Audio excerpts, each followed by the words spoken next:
All right, welcome to Open Mic Wrestling Night here, live on Twitch.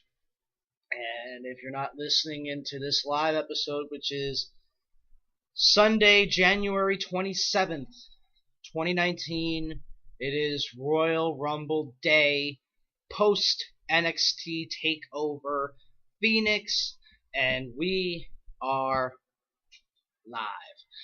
Thank you all for tuning in to the show here today.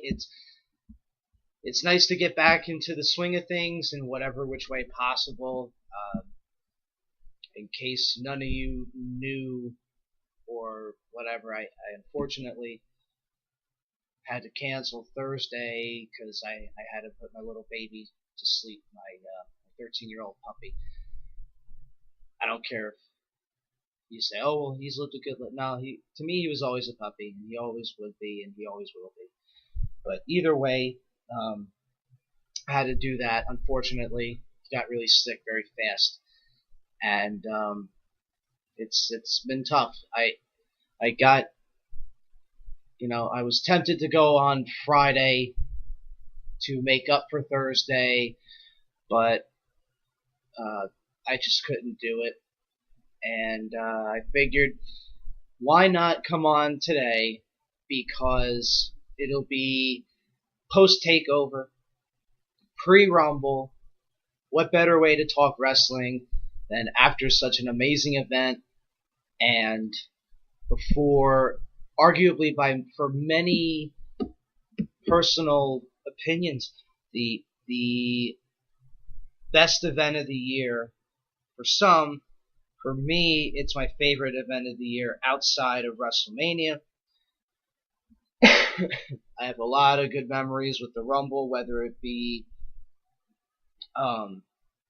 watching it on pay-per-view, whether it be being there live for the 2008 Rumble, and to think that that's 11 years ago now, where Cena made his triumphant return and Ric Flair wrestled his last Royal Rumble event, and I gotta be honest, and actually the funny thing is,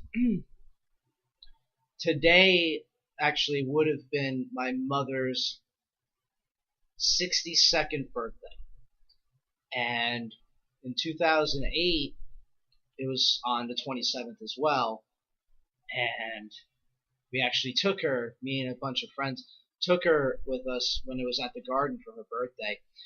And, man, what a blast. That whole event was really a lot of fun. It was good to have her come out on her birthday and really enjoy it because, truth be told, she's the one that actually got me into pro wrestling in the first place. She, by all accounts, I was 2 years old, flipping through the channels. Next thing you know, pro wrestling comes on. And I stopped my channel surfing, and I was completely hooked, completely intoxicated by pro wrestling.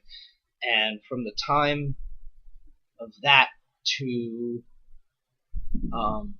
where I am right now at 30, that I'm celebrating another Rumble, and I say celebrate because, quite frankly, whether WWE's product has been good, whether it's been bad, good, bad, or indifferent, whatever you may feel about it, that's your prerogative as a fan to express your opinions whatever which way you desire. But it's a celebration of the road to WrestleMania, arguably some of the best times in pro wrestling ever. Just, the build for the event and the Rumble match itself is always awesome. So, all things considered, the Rumble, and I see this all the time on Twitter. And by the way, if you want to call in and talk about NXT TakeOver Phoenix or Royal Rumble, your predictions, everything, the number 657-383-0105. And if you're not listening in the live window, obviously you cannot call that number unless you watch live here on twitch.tv/Calypso426. And if you want to follow my social handles at Open Mic Wrestling without the G on Twitter, and then at Open_Mic_Wrestling_Night on the Instagram machine. But it is a celebration. It's a celebration for pro wrestling. It's coming down to the end of the pro wrestling calendar year. This is where the last part of it. It's like Christmas time. If you're from the United States, it's like celebrating Christmas.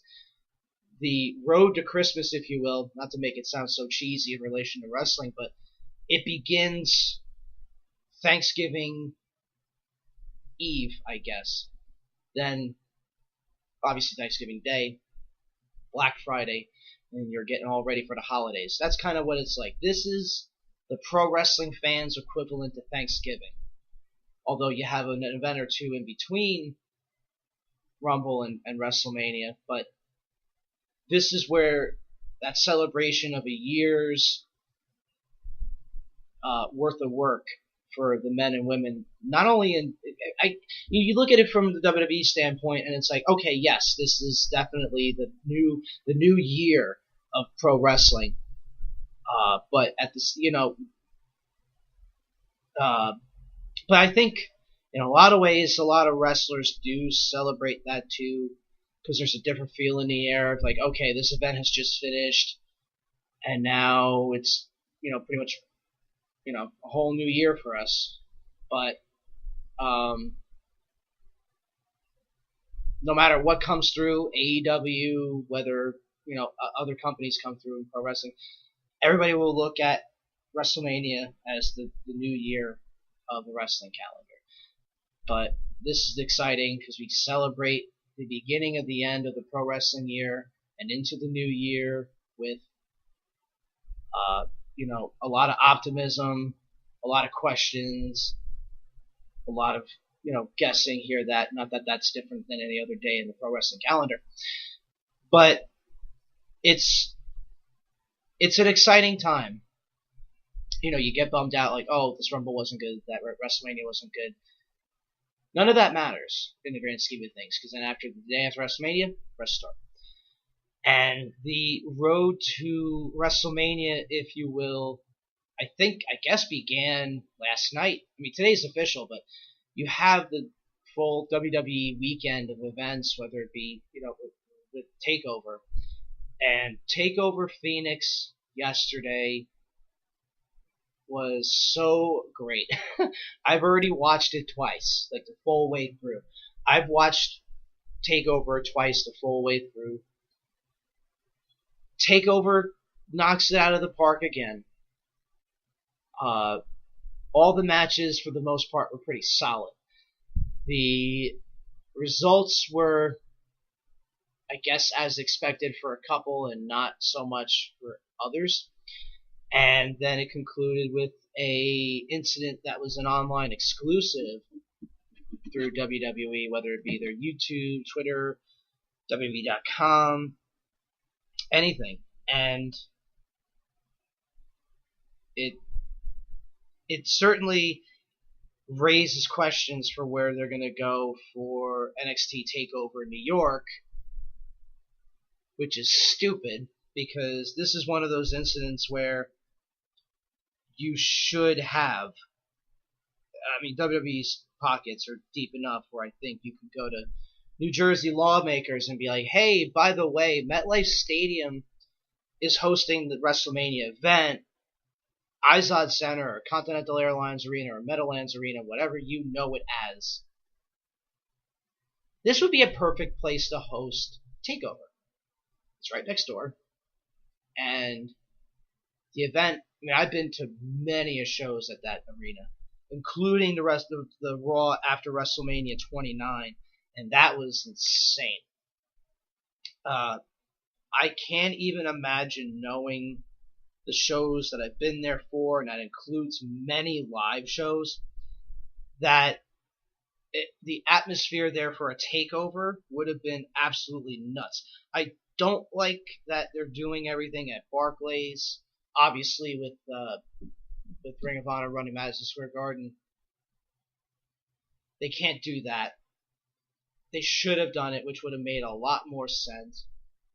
Now, based on pictures you're seeing, I know I'm getting a little off topic here, but based on pictures you're seeing from this past weekend's Ring of Honor show, the attendance is drastically lower than if Cody and the Bucks were there.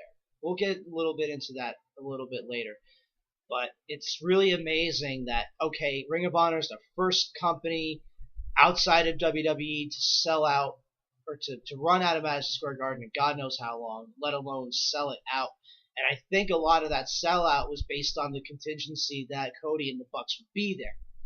And now they're not. Now they have to really build. They're starting from square one. They don't have that mega draw. But WrestleMania weekend, regardless, it's going to be the excitement of having Ring of Honor at Madison Square Garden. Who knows what Sinclair's going to do to bring in big names. It'll be interesting. It'll be very interesting, and I can't wait to see what transpires.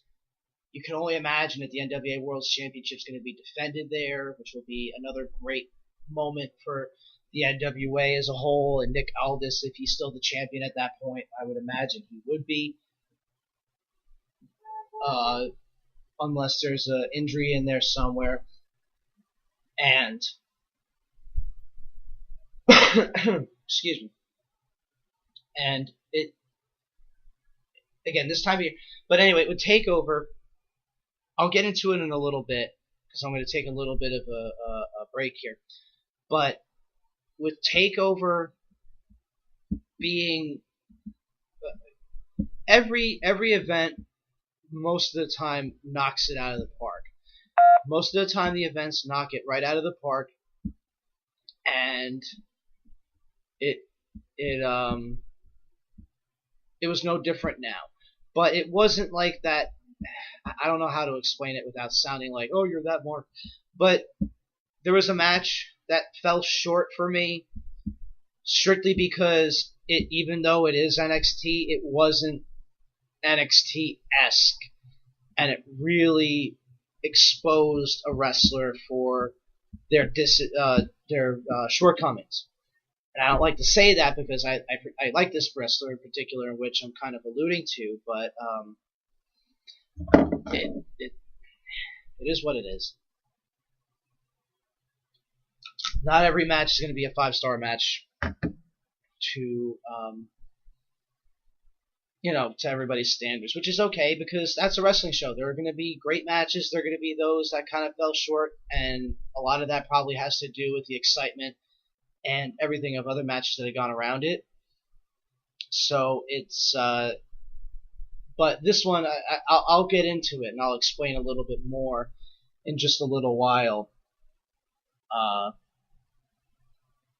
And I honestly, and this is the one event where I'll be very positive when I say this, that I didn't see many, if any, posts on social media where people were like, hey, good luck Royal Rumble following that up.